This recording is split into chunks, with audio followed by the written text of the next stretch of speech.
আলহামদুলিল্লাহ আমরা ঈদুল আজহা ভালো আছেন? নামাজটা পড়ে গেছে, নামাজ হয়েছি তো। হ্যাঁ, এটা আমগুলো বাকি রয়েছে এখনো। ঈদুল আজহার সালাত আমাদের বাইতুল জামে মসজিদে 7:30টা হয়েছে, মসজিদুল আমানে 2-2টি জামাত, 7টা একটি হয়েছে। এখন 8টার জামাত আমরা ধরবো বাপ ছেলে, তারপরে আমরা আল্লাহর নামে কুরবানি দিব ইনশাআল্লাহ, নাকি আব্বা? ওদিক থেকে কেন?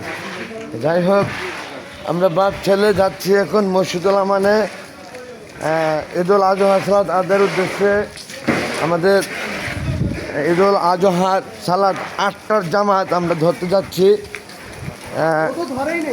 আল্লাহ সুস্থ কই যান?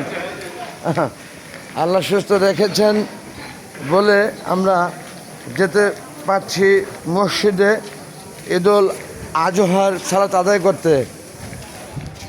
ভোগে নয় ত্যাগেরই মহিমা ঈদুল আজহা 8টার সালাত মসজিদুল আমানে আমরা আদায় করব বাপ ছেলে ইনশাআল্লাহ। আমরা মসজিদের কাছাকাছি চলে এসেছি মাশাআল্লাহ।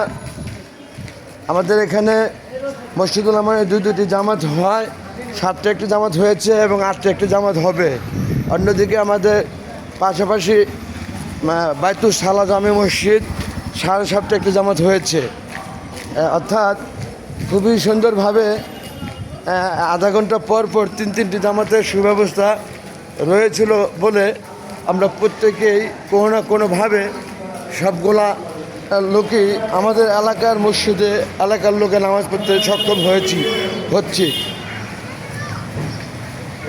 যারা প্রথম জামাতে নামাজ পড়তে পেরেছেন তারা কুরবানি অলরেডি দিয়ে দিচ্ছেন মাশাআল্লাহ। আমরা এখন মসজিদে ঢুকে যাচ্ছি সালাতের উদ্দেশ্যে। আমরা সালাত আদায়ের পরে আমাদের আল্লাহর নামে পশু কোরবানি করবো ইনশাআল্লাহ। আপনারা দেখতে পাবেন তা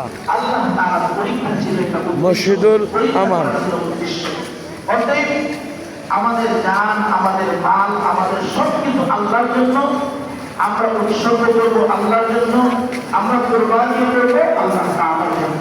আল্লাহ যেন আমাদের সবাইকে সঠিকভাবে কোরবানি করার তৌফিক দান। ধন্যবাদ। কোরবানি করতে আমরা ঈদের নামাজে যে ঈদের নামাজের পরেই করবো, একটা বিষয় আমাদের খেয়াল রাখতে হবে। আমি যত লক্ষ টাকা দিয়ে কোরবানি করি না কেন, গেলাম মসজিদে এবং তার শ্রেণীর মানুষের কোরবানি আল্লাহ তাআলা গ্রহণ করবে না। খুব খেয়াল করে শুনি কথাগুলো।